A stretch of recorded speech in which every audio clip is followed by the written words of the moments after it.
अस्सलाम वालेकुम auto finders, कैसे हैं? अच्छा, आज हम पाकिस्तान में जो पेट्रोल और डीज़ल की कीमतें हैं, इन पे बात करने वाले हैं। पाकिस्तान में पेट्रोल और डीज़ल की कीमतों में एक जो बड़ा शेयर होता है, वो टैक्सेस और लेवीज़ का होता है, जो बराह रास्त जो है, जो आम लोग होते हैं, उनकी जेब पे उनका असर पड़ता है।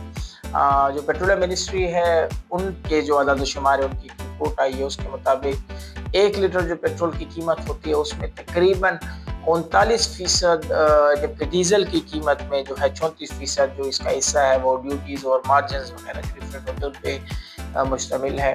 अगर आप पेट्रोल की बात करें तो फ़ी लीटर पे ₹100 से भी ज़्यादा, जबकि डीज़ल पर तकरीबन 95 रुपए के करीब जो है तो टैक्सेस है वो शामिल किए गए हैं। अगर लेवीज़ की बात करें कि कौन-कौन सी लेवी है, तो पेट्रोल पे तकरीबन ₹84 फ़ी लीटर, जबकि डीज़ल पे ₹76 की लेवी है। इसके अलावा custom duty, climate levy, company और डीलर मार्जिन और फ्रेट चार्जेस भी जो है वो भी आम लोगों से ही लिए जाते हैं।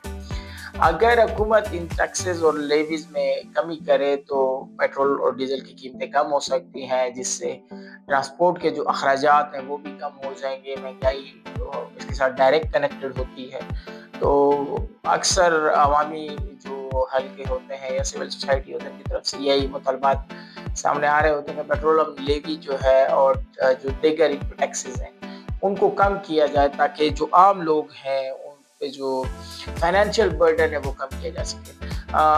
एज ऑटो फाइंडर की प्लेटफॉर्म से मैं भी गवर्नमेंट को बोलता रहता हूँ कि इन चीज़ों पे आप कमी करें, और क्योंकि ये गाड़ियों के साथ डायरेक्ट लिंक है, हमारी जो इंडस्ट्री है उसके साथ डायरेक्ट लिंक है। तो अगर पेट्रोल कि हम ₹100 की कमी अगर ना करना चाहें तो तकरीबन 70-80 रुपए की कमी तो करनी चाहिए ना। हर जगह से अगर आपकी पॉलिसी रेवेन्यू जनरेशन की होगी तो ये तो बड़ी मुश्किलात होंगी गरीब लोगों के लिए।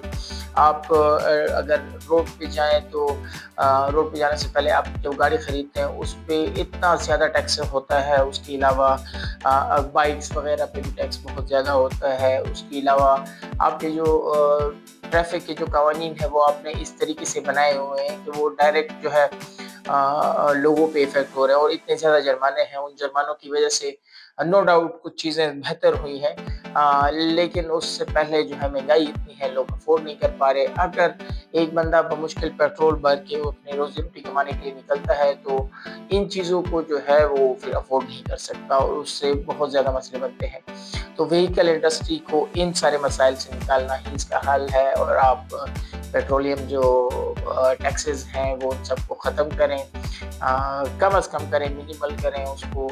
अगर ₹100 ले रहे हैं तो उसको कम से कम 70-80 रुपए उससे ख़त्म करें, ताकि जो पेट्रोलियम की अभी जो प्राइसेस हैं इनको कम किया जा सके। जो हमारे आम लोग, जो हमारी बाइक्स चलाने वाले हैं, हमारी जो गाड़ियाँ चलाने वाले लोग हैं, जो कि आम तौर पर जिन्होंने गाड़ी खरीदी होती है और सिर्फ पेट्रोल और डीजल का बिल ही पे कर रहे होते हैं, बाकी उनके पास कोई इस तरह के एसेट्स नहीं होते, तो वो बेचारे जो है अभी गाड़ियाँ फ़रोख्त करके बाइक्स पे आए हैं। तो ऑटो फाइंडर्स हमारे साथ रहें, हम गवर्नमेंट से आपके जो व्हीकल रिलेटेड मसाइल होंगे उन पे बात भी करेंगे, आपसे भी बात करेंगे, आप भी अपना इनपुट दें। इंशाल्लाह वी आर लॉन्चिंग सून, और बहुत जल्द इंशाल्लाह हमारे प्लेटफॉर्म से हम मज़ीद बेहतर परफॉर्म करने की कोशिश करेंगे।